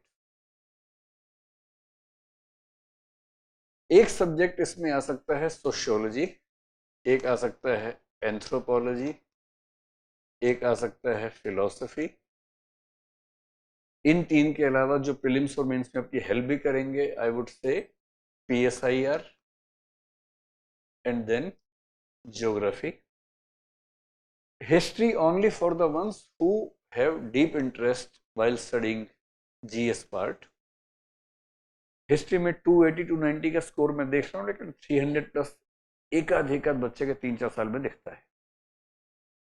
पर अगर आपको GS पढ़ते हुए हिस्ट्री में मजा आने लगे, then of course you can keep this in your list of good subject. मोटे तौर पर ये सब्जेक्ट्स हैं जिनमें आपको 300+ का स्कोर यहाँ पर दिख रहा है, ये भी 300+ दिखता है। Geography almost every year we have some people following in 300+ category. History में 2-3 साल में एक बार दिखता है। This is first group. अब इसमें देखना ये है कि if prelims is a challenge for you, then you can take something from here. If that is not a challenge and you are comfortable with the GS and you just want an optional subject to get very good marks, then go for these three subjects. इन तीन में से कौन सा लें या इन तीन में से कौन सा लें? इनमें से PSIR थोड़ा बेहतर अभी परफॉर्म कर रहा है because in prelims and mains both. GS में इन तीन में जो स्कोर का डिफरेंस है वो 5-5, 10-10 नंबर का है. आई वुड नॉट से it matters a lot. Anthro बेहतर है उनके लिए जो थोड़ा बहुत बायो समझते हैं. देखिए, सोशियोलॉजी और एंथ्रोपोलॉजी दो जुड़वा बहनें हैं जो कुंभ के मेले में गुम हो गई थी. हाँ, बाद में पेरेंट्स ने आइडेंटिफाई किया उनको, DNA मिला के देखा तो बहनें निकली. उस तरह से कुछ मामला है. The only difference is sociology focuses more on current social structure and anthropology focuses more on the tribal or the primitive social structure. In anthropology, one additional topic is the physical evolution of human beings. कैसे कैसे हम evolve हुए, what were the changes in the biological structure gradually. जैसे हम बोलते हैं Neanderthal था, होमो sapiens बना, होमो सेपियंस सेपियंस बना, कैसे कैसे हम evolve होते गए, एक वो एडिशनल है. एंड देन कल्चरल एंथ्रोपोलॉजी, कैसे कैसे हमारी कल्चर्स ग्रो हुई उस प्रिमिटिव स्टेजेस में, that is one additional thing. Otherwise anthro is just like sociology, there is no much difference. Philosophy हर किसी को नहीं लेना चाहिए, उसमें दो खतरे होते हैं. एक तो खतरा ये है कि समझ नहीं आता है. अगर आप बहुत ही गोलूपन वाला विषय ढूंढ रहे थे और फंस गए फिलॉसफी में, तो फिलॉसफी समझने के लिए एक ठीक ठाक IQ चाहिए and interest in abstraction. Abstraction समझते हैं, जैसे जस्ट अपोजिट ज्योग्राफी. ज्योग्राफी में आप क्या पढ़ेंगे? ओशियन, माउंटेन, प्लेट्यू, मॉनसून, वो सब पढ़ेंगे जो चीजें दिखती हैं. It's raining, oh I have to study this rain. So you are studying what you see. In philosophy, you study only what you never see. Soul, God, heaven, liberation, karma siddhant, the principle of karma, then atomistic explanation of this universe, how the world was made through atoms. और ये बात कब कह रहे हैं? 2000 साल पहले कह रहे थे. अभी तो हम जानते हैं एटम्स क्या हैं. So in philosophy, you study everything which you would never be able to see. It's purely abstract subject, but very interesting for the ones who have that kind of mindset. So if you have a logical mindset and you are interested in finding the answers of all the ultimate questions, I took philosophy for the simple reason I wanted to know the ultimate answer. I had so much questions. Why I am born? Where will I go after my death? फलाना ढिकाना, बहुत सारे questions थे दिमाग में. And someone told me that philosophy answers all the questions. I took philosophy. कि IAS मिले ना मिले, आंसर तो मिल जाए कम से कम. आंसर भी तो चाहिए जिंदगी में. फिर मैंने फिलोसफी को ठीक से पढ़ा नहीं बल्कि जिया मैंने उसको कुछ साल तक. ओढ़ा, बिछाया, खाया, पिया, जिया, उसको अच्छे से जिया. और फिर लोगों ने कहा आंसर मिल गए. मैंने कहा नहीं, आंसर नहीं मिलते. It tells you all the answers which have been given by anyone on this universe of that question. But when you get 10 answers for a single question, it means there is no answer. How can you get 10 answers for a question for which there has to be one answer? And then you just know one thing, that these are all the answers which have been given by different people, but there is no objective and absolute answer. And then the only difference is, earlier you had ignorance, now you have enlightened ignorance. You know all the answers and you know how these answers are not adequate. No one can befool you, no one can make you a fool, क्योंकि कोई आपसे मिलेगा ना उसके बाद बाबा वगैरह, आपको रत्ती पर फर्क ही नहीं पड़ेगा। वो आपको कुछ बोलेगा, आप सोचेंगे आंसर नंबर 8 बोल रहा है, तो I note an answer, he is only one answer, ये होता है, इसका मजा है। दूसरा रिस्क ये है कि फिलोसफी पढ़ते पढ़ते कई बार बन करता छोड़ो ये सब, कहाँ संसार में फंसे हुए हैं। कमंडल उठाओ, खड़ाऊ पहनो और हिमालयम शरणम गच्छामि, हिमालय की शरण में जाओ, कहाँ इस सब चक्कर में पड़े हुए, ये रिस्क होता है। But yes, otherwise philosophy is a beautiful subject, you can definitely go for it. This is group 1 according to me. Now comes level 2. अगर इन सब्जेक्ट्स में से आपका किसी में मन नहीं लग रहा है, then let us talk about the level 2. In level 2 I would say PubEd can be a good subject, psychology can be a good subject, literature, English literature, the only problem is you don't get good guidance in English literature, otherwise the score is visibly good. Then you can opt law if you have an aptitude towards studying law, and what else, बाकी list में देखेंगे वो कौन कौन थे। Economics I would से only for the ones who have the background, जिनको मैं बॉक्स में कर रहा हूँ उनको वही लोग ने जिनके पास बैकग्राउंड है। जैसे कोई कहेगी मैं मैथ्स लूंगा, मैथ्स अच्छा लग रहा है मुझे देखने में, तो ऐसा मत कीजिएगा।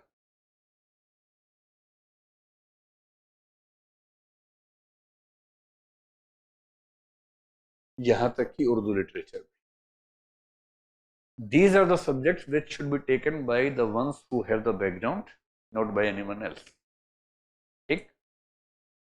And I think all other subjects which we have already covered.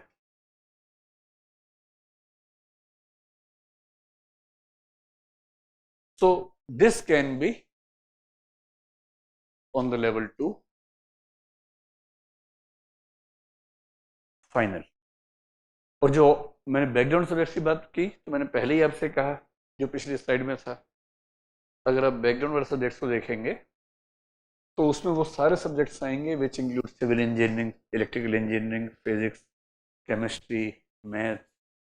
If you have a background and you are comfortable with that background, the first priority should be the subject of background. If not that, then we can go for these two options. Now this is all what I wanted to explain to you before you choose a subject. Now whatever the questions you have, you can ask me and I'll discuss all the questions one by one. हाँ, ओहो, ये तो है यार। और pre के paper से पहले 21 का होना भी जरूरी है, पहले 21 साल का होना जरूरी है, और ग्रेजुएट होना भी जरूरी है पहले। तो a lot of things are to be done before the optional. ये कह रहे हैं कि पहले प्री तो हो फिर तो मेंस का ऑप्शन चुनेंगे, तो मैंने बताया हाँ उससे पहले 21 का भी होना जरूरी है, ग्रेजुएट होना भी जरूरी है, और आईपीएस के लिए 5-6 का होना भी जरूरी है। क्वेश्चन पे आओ सीधे ऑप्शन के बारे में। वही तो बताया भाई, कह रहे हैं कि सर जो नॉन ह्यूमैनिटीज के बैकग्राउंड वाले, जैसे मैं फिजिक्स वाला हूँ, वो बैकग्राउंड तो है नहीं हमारे ठीक से। अब जब वो छोड़नी है तो हम इनमें से कौन सा लें, हमें सारे बराबर लगते हैं, तो सारे बराबर ना लगे इसीलिए तो क्लासिफिकेशन किया है ना। If prelims is a problem, go for PSI और ज्योग्राफी और हिस्ट्री।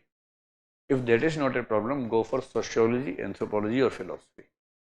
इनमें से कौन सा करना है, सिक्का उछाल लीजिए, टॉस कर लो, या इन तीनों के एक एक चैप्टर पढ़ के देखो जिसमें आपको ज्यादा मजा आए वो ले लीजिए, और talk to the persons who have this subject and based on their opinion and the interest they generate in the subject, maybe that can help you.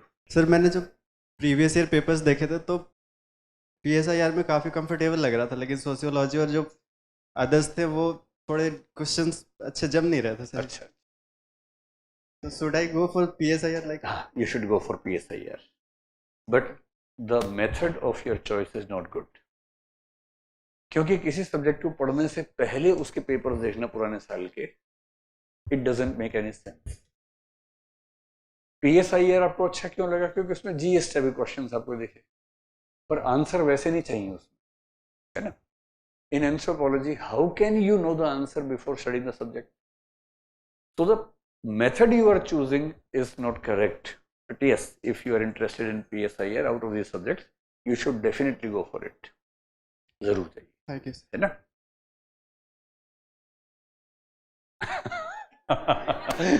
कह रहे हैं कि being from zoology background on paper. क्या देखिए, honesty का level देखिए क्या है. Okay.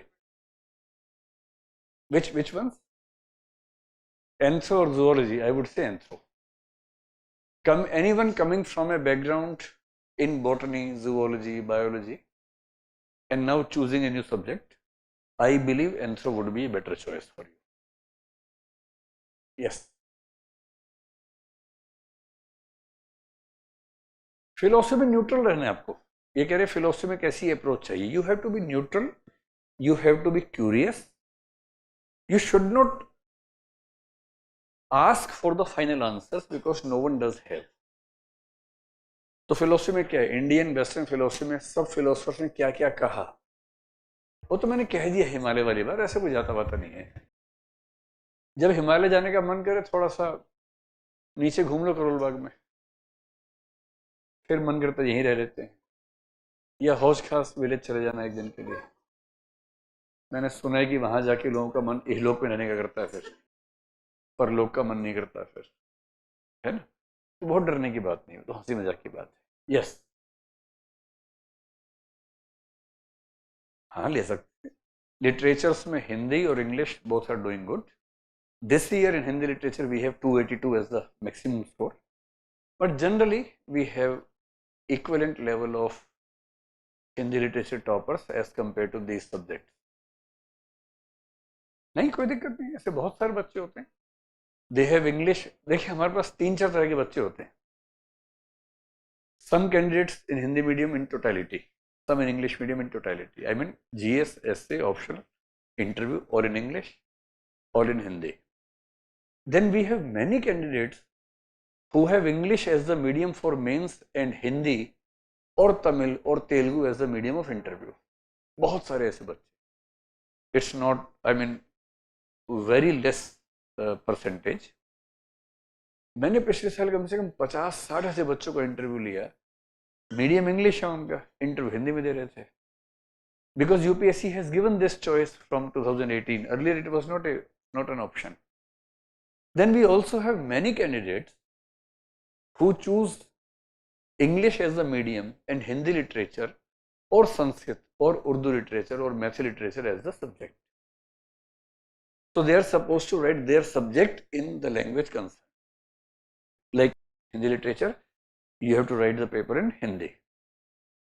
तो ठीक है, उससे क्या फर्क पड़ता है? And surprisingly, you will be surprised to know, in Hindi literature, the highest score in last 10 years is 344, and it belongs to a candidate of English medium, electrical engineer. Pradeep is his name. He is an IAS in Assam cadre. So if you have good command over Hindi, then Hindi literature is fine. If you have good command over English, then English medium is fine. And one can have good command over 2 languages. Why not? लोग तो 10-10 भाषाएं बोल लेते हैं भाई. ऐसे भी लोग हैं 10 भाषाएं बोलते हैं खटाखट, पूरे फ्लो से बोलते हैं, हम 2 में हिल जाते हैं.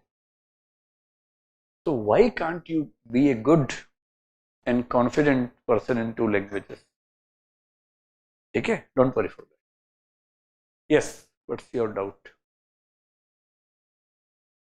मैथ्स और ज्योग्राफी में लेना. देखो मैथ्स तो सबके पापा हैं, इस बार थोड़ा पीछे रह गए पापा, वरना मैथ्स है पापा. So if you are good in maths, I'll say maths is good. Maths is best.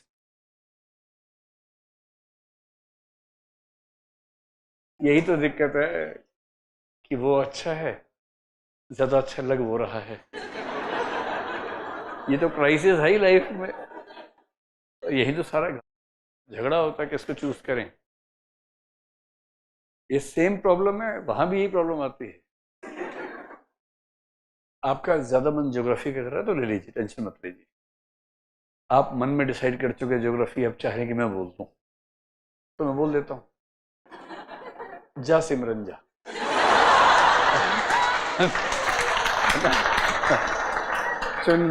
चुन ले ज्योग्राफी, चुन ले, है ना। कह रहे I have background in math but I want to choose geography, interest उसमें आ रहा है, मजा उसमें आ रहा है, मैं उसको जीवन साथी बनाना चाहता हूँ अपना, तो बनाइए, क्या दिक्कत है। तो अगर आप मैथ्स में बहुत शानदार हैं और ज्योग्राफी में भी बहुत शानदार हैं, so may be a difference of 10 marks will be visible in the final market in the option, but yes you can cover that in GS and other papers, क्योंकि ज्योग्राफी आपको जीएस में बहुत help करता है, ये तो उसका additional benefit है। अच्छा, इसीलिए आपको पसंद आ रहा है वो, ठीक है। तो यूटिलिटी देख के पसंद करते हो। Okay, yes yes yes yes.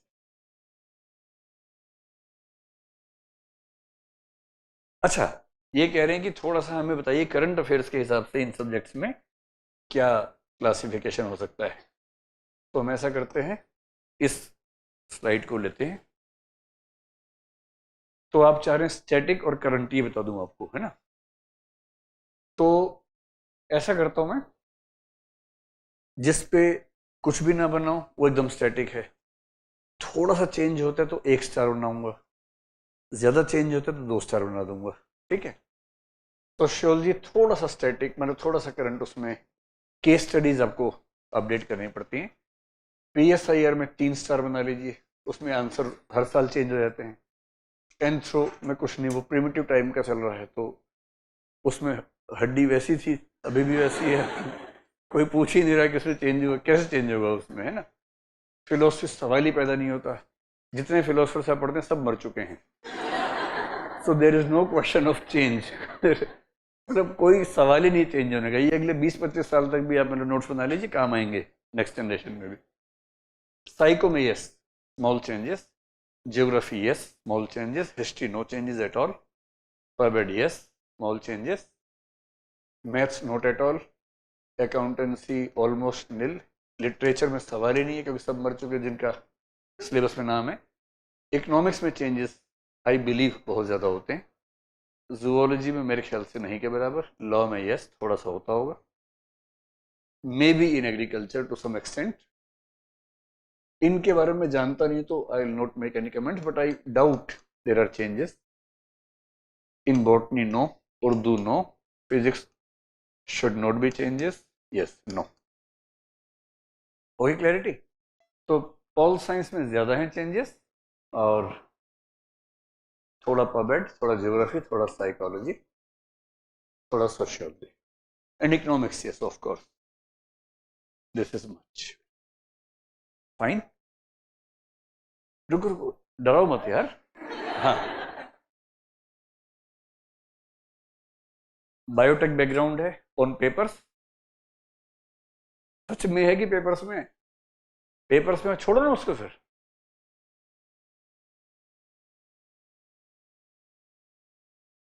अच्छा, फिलोसफी मैंने 3-4 वीडियो जो बनाए हैं आपने देखे हैं, अगर आपको उसमें मजा आ रहा है तो आप फिलोसफी ले सकते हैं। And for philosophy we have the best teacher now. We have had one more teacher in philosophy, and in UPSC English medium field he is the best teacher. I can tell you with a lot of confidence about him, and I am not the teacher.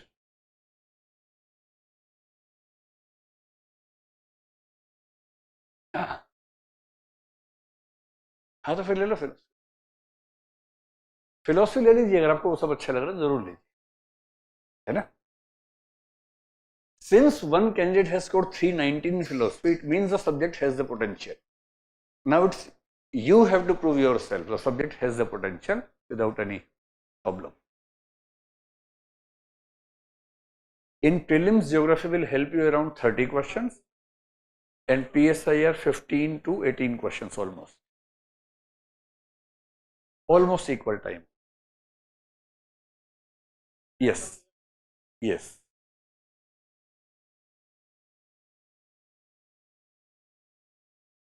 देखो इनका बड़ा अच्छा question है कि PSI और geography दोनों almost same time लेते हैं.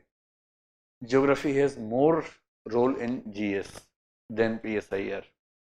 PSIR is dynamic, but the questions in prelims are based on current affairs nowadays. So how to deal with this? See, geography or political science, you need different kind of mindsets for studying these subjects. There are some people who have a very scientific mind. If you have a scientific bent of mind, geography will always be more suitable for you. You will love geography if you have a scientific kind of mind. But if you are more interested in understanding society, politics, international relations, many people do not like geography, they like political science. And I have seen many people, especially from the sciences background, they like geography. They don't like political science क्योंकि बहुत subjective stuff है. So if you are a kind of person who needs objectivity while studying, go for geography. If you are comfortable with the subjectivity in a subject and in your answers, then political science can be a good choice. तो मैं एक simple बात कह रहा हूँ कि जिनकी आपके फिजिक्स की बैकग्राउंड है या इंजीनियरिंग की बैकग्राउंड है and you have to choose a subject out of geography, history or PSIR, you will be more comfortable in geography, I'm sure. PSIR में आपको ना subjective mindset का इंसान होना पड़ता है. You have to see many approaches, many angles of a question, and even after writing 10 angles, you cannot be sure that you have written all the angles possible. तो अपना mindset देखिए. If you like subjectivity, go for PSIR. If you like objectivity, go for geography. And the question about the current affairs in prelims. Geography में current क्या होता है? Geography में current का मतलब ये है कि the geographical things which are in news for some reason. Geography में current मैंने आपको क्या लिखा? Almost नहीं के बराबर है, थोड़ा सा ये. क्या होगा? मान लीजिए कि इस साल कोई एक डिजास्टर आ गया. You have to study that disaster in GS, in geography. But since that disaster happened in some part of the world, that becomes a question of current affairs. So in geography, current affairs doesn't mean something new.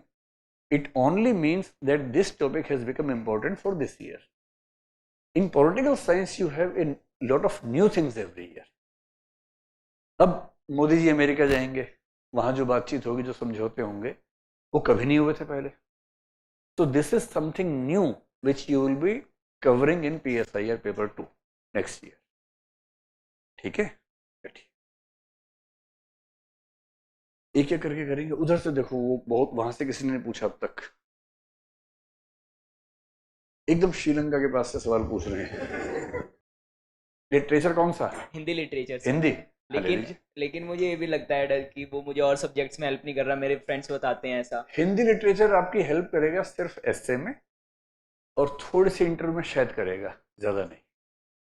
Sir सही है ना, मुझे interest है हिंदी में, लेकिन मुझे थोड़ा सा लग रहा है कि वो हेल्प नहीं कर रहा. तो अगर आप चाह रहे हैं कि मैं हिंदी का अध्यापक हूं इसलिए झूठ बोल दूंगा, तो मैं झूठ नहीं बोलूंगा. सर ले चुका हूं मैं. प्रीलिम्स में 100 में एक आध क्वेश्चन पकड़ में आएगा.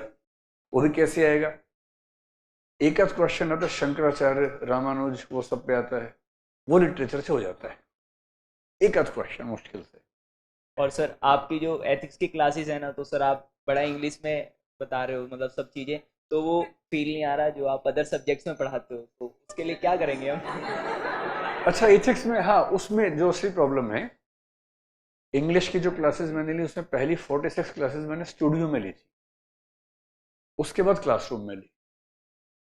तो मुझे खुद ऐसा लगा कि उसमें फील नहीं आ रहा. So I am starting ethics in Karol Bagh offline from 30 June. तो उसमें से किस किस बैच को परमिशन मिलेगी मुझे ये कल आपको पता लग जाएगा, कल परसों में. कुछ बैचेस 5-6 बैच के लूंगा, फिर अगले साल फिर लूंगा. तो every year I am suppose to take 1 complete batch of ethics in offline mode in English medium. Thank you sir. अभी आपको पता नहीं लगा क्या है? 30 जून से डिसाइड हो चुका है, may be you'll get the message in 2-3 days, वो तो होना ही है, हाँ हाँ, उस पर कोई डाउट नहीं। And we will feel ethics together, don't worry. अब एक आप पूछिए, हाँ sociology is good. In sociology you have the very small syllabus, it's a very cute subject, very cute. If you ask me which one is the cutest subject, sociology is the cutest subject. Yes. It's simple, it's easy, and sometimes you don't even feel you are studying a subject. So, that can be the best choice. बहुत फर्क नहीं पड़ता। मैं prelims के बारे में एक बात आपको बताता हूँ, देखिए इस बार जो प्रीलिम्स का पेपर आया उसको लेके ना शोर ज्यादा है, और कुछ बच्चे मेरे पास आए थे नाराज से, तो मैंने भी थोड़ी नाराजगी जाहिर की, वो भी क्लिप वायरल हो गई है पता नहीं कैसे ही रिकॉर्ड कर लेते हैं, मैं तो बड़ा बात चल रही थी। Interestingly I tell you one thing, पिछली बार 500 बच्चे हमारे पास मेंटरशिप में प्रीलिम्स में थे, and out of those I think 100+ could qualify prelims because CSET was difficult last time. And we had focused less on CSET last time. So this time we focused more on CSET. इस बार जब paper हुआ तो जिस दिन हुआ उस दिन तो बच्चे बता ही नहीं रहे कैसा हुआ, उन्हें पता ही नहीं था कैसा हुआ। हमने कईयों से पूछा कैसा हुआ, बोले पता नहीं, रात तक पता लगेगा, क्योंकि सबका देखेंगे तो फिर मिला के देखेंगे, बोले पता ही नहीं चल रहा कैसा हुआ है। और जिन लोगों का सिलेक्शन हुआ, at least 50% of them are out of the race in the prelims this year. तो initial feedback बड़ा खराब था, but surprisingly, out of the 500 students in mentorship program for prelims, more than 150 have so far confirmed that they are going for the main.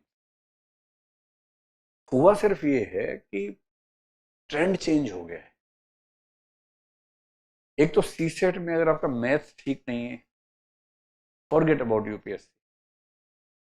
पहले था कि reasoning comprehension से काम चला लेंगे, अब काम नहीं चलता है। You have to be good in math, at least reasonably good, you have to be there. और जीएस में अब वो एलिमिनेशन से बहुत काम नहीं बन रहा है, तो केवल कंसेप्चुअल मत पढ़िए जीएस में, ऑल्सो सी द फैक्ट। तो now it's a mix of concepts and facts, पहले कंसेप्ट वाला ज्यादा था। So to be careful for the next attempt, focus on the concept as well as on the fact. Interesting phenomena क्या है, जो लोग PCS के प्रीलिम्स निकालते हैं बार बार, वो इस बार निकाल पा रहे हैं, क्योंकि वहां फैक्ट्स ही पूछते हैं, फैक्ट्स रटे हुए उनको अच्छे तरीके से, और यूपीएससी भी देते हैं तो कंसेप्ट भी आते थे। So the ones who have been into UPSC plus PCS exams have comfortably passed the prelims as they are claiming, और सीसेट में मैथ्स वाला मामला। तो इस बार के प्रीलिम्स को लेके बहुत डरना नहीं है, बस थोड़ी सी अप्रोच चेंज करनी। And UPSC has this tendency, they keep on changing trends, है ना। सर एंथ्रो एंड हिंदी में अभी भी कंफ्यूज है। एंथ्रो और हिंदी लिटरेचर, अगर आपकी हिंदी बहुत अच्छी है तो हिंदी रखिए, नहीं है तो एंथ्रो रखिए। और अगर आपकी हिंदी और इंग्लिश पे कमांड इक्वल है तो एंथ्रो रखिए। If everything else is equal, go for anthro. एक मिनट भाई, anthro in English is definitely better than Hindi literature right now, go for anthro. आपको लगा मैं हिंदी बोलूंगा, मैंने शुरू में कहा I will be as objective, as neutral, as impartial as possible, and seeing the current trend, Anthro in English definitely is better than Hindi literature. पर आपने हिंदी लेना है, आप चाह रही हैं मैं बोल दूं, मैं नहीं बोलूंगा, मैं बोलूंगा ही नहीं आपको। आप चाहती कि मैं बोलूं तब आपको तसल्ली मिलेगी। सेल्फ वैलिडेशन बोलते हैं साइकोलॉजी में। I am sorry, I won't speak। या तो आप एक आध बात और बोलिए कि सर एंथ्रो मजा भी नहीं आ रहा मुझे, नहीं ऐसा नहीं है, अच्छा हाँ, लगता है तो फिर पढ़ो ना एंथ्रो, मुझे। फिर कहाँ कोई डाउट है।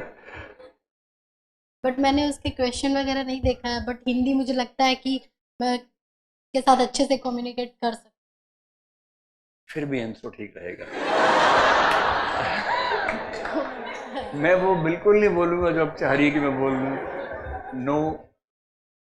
क्योंकि एंथ्रो के क्वेश्चन पेपर अभी क्यों समझ में आएंगे आपको, या हिंदी लिटरेचर में भी क्यों समझ में आएंगे? पहले सब्जेक्ट पढ़िए, समझ में आएंगे उसके बाद। In Hindi literature, since I teach this subject, I can give you the guarantee that once you attend the classes, if you are taking my classes, एक भी क्वेश्चन बाहर से नहीं आएगा, I can guarantee you। मैंने देखा है। हाँ, मैं बहुत खुल के बात बोलता हूँ, मैं ऐसे नहीं बोल रहा हूँ, बहुत सोच समझ के बोल रहा हूँ। In Enso, I don't know someone gives this kind of guarantee or not. Maybe someone gives. इसलिए मुझे हिंदी पे ज्यादा भरोसा है। हाँ, कि मतलब लेकिन मैं पढ़ सकती हूँ। लेकिन even if you attempt all the questions in Hindi literature, this year we have not seen 282 plus marks. In English medium anthropology, we have seen 325 marks, 328. So I have no reasons to say Hindi literature is better than anthropology at present. So my answer remains the same. And anthropology is a better choice. Go for it. I mean, take the decision as per your choice, but I will not change my opinion. क्या चीज? Commerce background बने? देखो, मैं एक simple बात बोल रहा हूं, अगर कॉमर्स बहुत अच्छे से पढ़ा है, जिसका आंसर मैं जानता हूं पहले से, है ना, कॉमर्स एंड अकाउंटेंसी एक सब्जेक्ट है यूपीएससी में, जिसमें कॉमर्स भी है, अकाउंटेंसी भी है। That is a good subject, good results are there, but only for the ones who are at the level of CA. तो वो नहीं है तो छोड़ो, और छोड़ो तो फिर उसी पे आ जाओ ना। कहाँ गया? बस इनमें सुन लो कोई। और अगर सबसे क्यूट सब्जेक्ट चाहिए तो सोशियोलॉजी है, सबसे क्यूट है ये सब्जेक्ट। ठीक है, गो फॉर इट, बैठिए। Yes yes yes. अब देखो, आपने जिस तरीके से बोला, मैंने आपको उठा दिया, अब सबको लग रहा है कि चिल्लाने से बुलाएंगे। रिपीटेशंस में वैल्यू नहीं है, कुछ मौलिक, कुछ क्रिएटिव करना पड़ेगा। पहले वो बता रहे हैं, सोशियोलॉजी और पीएसआईआर में से अगर कम पढ़ना है और जल्दी से बस पास हो जाना है तो सोशियोलॉजी, और अगर आपको इंटरेस्ट है पॉलिटी में, आईआर में, तो पीएसआईआर। दोनों में है तो आई would say sociology is easier, easier. Sociology PSIR में इजी कौन सा है तो सोशियोलॉजी है, इससे मुझे डाउट नहीं है। वो दैट इज समथिंग न्यू, वो कुछ नया। देखिए इन्होंने अपना फ्लैश ऑन करके कैसे हिलाया। This is something creative and new, so we should respect her. Yes. अरे जब होगा तब देखेंगे ना। ये कह रही कि फ्यूचर पर्सपेक्टिव से हम कौन सी सर्विस में जाएंगे, उसके हिसाब से ऑप्शन चूज करेंगे। कि मुझे आईआरएस बनना है तो मैं इकोनॉमिक्स चूज कर लूं? नहीं नहीं नहीं, आपको जो भी सर्विस मिलेगी बहुत चांस की बात है, और जो सर्विस मिलेगी उसमें ट्रेनिंग देंगे आपको वो लोग। That is not your responsibility at all. हाँ उठो भाई उठो। वो बेचारा मैं टॉवल उठा के ऐसे कर रहा है कि अच्छा नेक्स्ट नेक्स्ट आप है, बोलिए। बैकग्राउंड साइको का है? क्यों, क्या हुआ? अरे बैकग्राउंड साइकोलॉजी का है, राइट? हाँ हाँ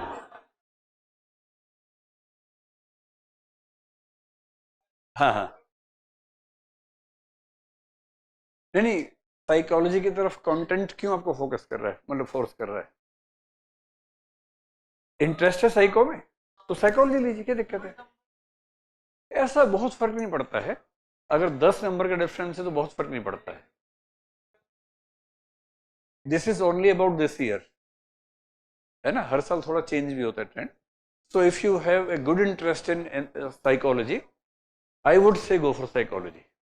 तो should I believe that almost all the questions have been taken care of? No.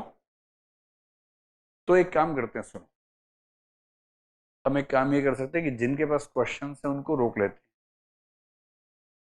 और बाकी सबको भेज देते हैं। Is that fine? है ना?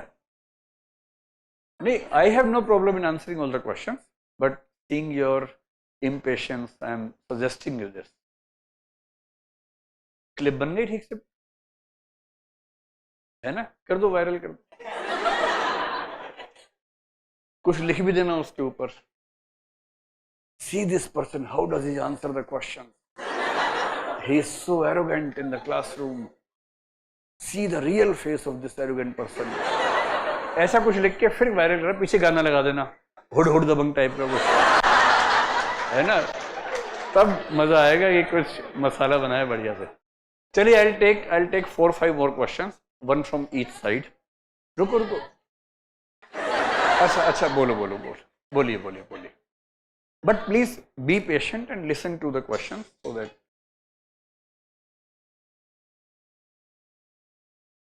मैंने आपको पहले ही बताया कि मैंने सोशियोलॉजी लिया केवल इंटरेस्ट की वजह से, and that was a problem for me, so I did not do that. हाँ, लेकिन एक की वजह से एक के बावजूद हुआ, है ना? अगर मेरा ऑप्शन कोई दूसरा होता उस साल तो मैं आईएएस में होता, फिर मैं यहाँ नहीं होता आपके सामने। तो मैं आपको ये कहना चाह रहा हूं, आपके पेरेंट्स ने जिंदगी में कुछ गलतियां की होंगी, है ना? अजीब हाल है आप लोगों का। आप सुनिए, ये आप लोगों की उम्र में हार्मोन्स ऐसे होते हैं कि एंटीना वहीं रहता है हमेशा, है ना? मैं जो कहना चाह रहा हूं, हम सबके पेरेंट्स ने, ये जो हंसे उनके पेरेंट्स ने भी, सब ने, लेकिन वो क्या चाहते हैं आपसे कि जो गलतियां उनसे जिंदगी में हुई कभी, क्या वो आप भी दोहराएं, है ना? अभी आप लोग जिस उम्र में हैं उसमें आपका दिमाग ना तो जैसे आपने मुझसे पूछा कि क्या आपने इतना सोचा था, नहीं सोचा था, पर हमारे टाइम पर कोई समझाने वाला था नहीं। तो if you are taking a decision and if these analytics can help you, data can help you, arguments can help you, you should use that irrespective of the fact whether the previous generation used it or not. तो सोच समझ के फैसला कीजिए, क्योंकि जिंदगी का मामला है। 2 साल बाद 3 साल बाद ये ना हो ना कि एक फैसला गलत हुआ इसलिए सब हाथ से निकल गया। That is why you should be careful while। अच्छा बोलो। इनका जो क्वेश्चन है कई लोगों का है, सोशो एंथ्रो में से एक लेना है। I am almost equally comfortable, which one should I choose? पहले इसका आंसर इतने में दे दूं, कुछ स्पेसिफिक है इसके बाद बताइए। बट सर सोशियो में करंट भी है और स्टैटिक मुझे ज़्यादा अच्छा लगता है पढ़ना। मुझे सोशियोलॉजी लेना चाहिए या फिर एंथ्रोपोलॉजी? बट सर एंथ्रोपोलॉजी में बायो है जो मैंने 10th क्लास के बाद से पढ़ी नहीं है। हाँ, तो मैं पहले उसका आंसर देने वाला था ना। अगर आपको बायो एकदम नहीं आती, 10th के बाद से नहीं पढ़ी है, तो एंथ्रो सोशो में सोशियो थोड़ा सा बेहतर रहेगा आपके लिए, नंबर 1। सेकंड, ये कह रही है कि सोशियोलॉजी डायनामिक है, तो मैं चाहता नहीं डायनामिक सब्जेक्ट हो। इतना डायनामिक नहीं है sociology. You just need to add few latest case studies in paper 2, that's it. नहीं, करंट अफेयर्स की ऐसी वैल्यू नहीं होती। आप सोशियोलॉजी को स्टैटिक मान लीजिए, टेंशन मत लीजिए। The only thing is when you write in paper 2 and when they ask you something on current trends maybe, तो कोई recent case study आई हो जो टीचर्स आपको बताएंगे, उसका जिक्र कर दीजिए हल्का सा। But that's not must, करेंगे तो अच्छा रहेगा। But you should not take sociology as a current based subject. Don't worry, sociology will be a better choice for you. ठीक है? हाँ, पढ़िए। यस, इन्होंने कुछ कागज पे बनाया था। हाँ, सोशो हिस्ट्री में क्यूट तो सोशो है, छोटा भी है। हिस्ट्री उनके लिए ठीक है जिनका डीप इंटरेस्ट है, otherwise all arguments go in favour of sociology. लेकिन आपका बहुत गहरा इंटरेस्ट हिस्ट्री में है तो हिस्ट्री लीजिए, मत चेंज कीजिए। इनका डाउट सुनिए, शायद आपके काम भी आ जाए। अब ये पुराना हो गया, फ्लैश लाइट वाला पुराना हो गया। अब पता क्या करना पड़ेगा? आपको सिर केवल ऐसे होना पड़ेगा, that will be something new. चलिए, इनका डाउट ये है कि पवेड मैंने पढ़ा, पेपर 1 पढ़ लिया, थोड़ा सा डाउट है, समझने में दिक्कत आई पेपर 2 में, तो मुझे एडवाइस मिली कि पॉलिटी पढ़ने के बाद समझ में आएगा, तो मैं क्या करूँ, रखूँ कि ना रखूँ। देखिए, पवेड एक इजी सब्जेक्ट है, मुश्किल तो एकदम नहीं। तो pub ad paper 2 is more about governance and polity. So once you complete polity and governance in GS, paper 2 PUBED doesn't remain difficult. So I would not suggest you to change. PUBED is doing good, not a problem at all. है ना? Go for PUBED. अब हम ऐसा करते हैं, सुनो, ये देखिए, ये बोतल हाथ में रख के दिखा रहे हैं। उठो चारवाक, उठो। अच्छा, दोनों बोतल वाले हैं ना, दोनों खड़े रहो। हाँ,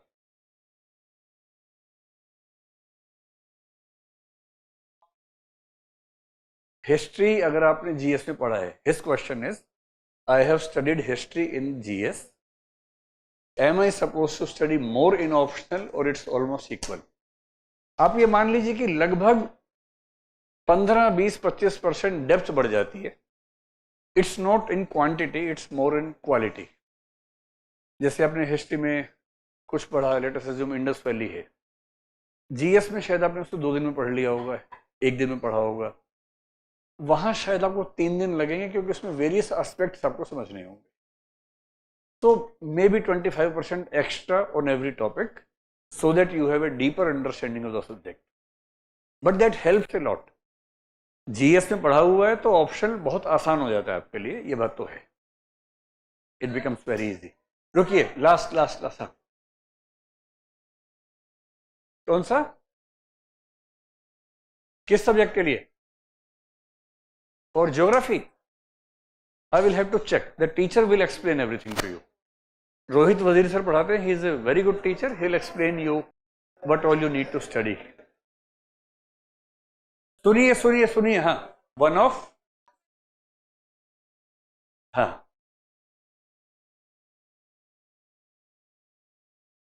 हिंदी मीडियम से हैं, तो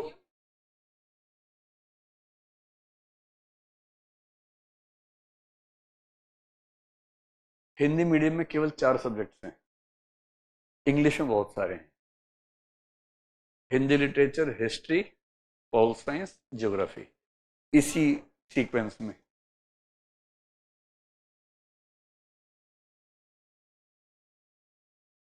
मैगजीन और website, anything, any one source, इस पे कभी और बात करेंगे। चलिए, अब सुनो, देखिए, ऐसे ना, ये जो आपके क्वेश्चंस हैं जिंदगी में कभी खत्म नहीं होंगे। तो हम ऐसा करते हैं, यहाँ क्लास खत्म करते हैं, और जिनको बात करनी है वो रुकेंगे, बाकी बच्चे चले जाएंगे। So the class is formally over. जो रुकना चाहें रुकें, बाकी बच्चे चले जाएं। And thanks for coming.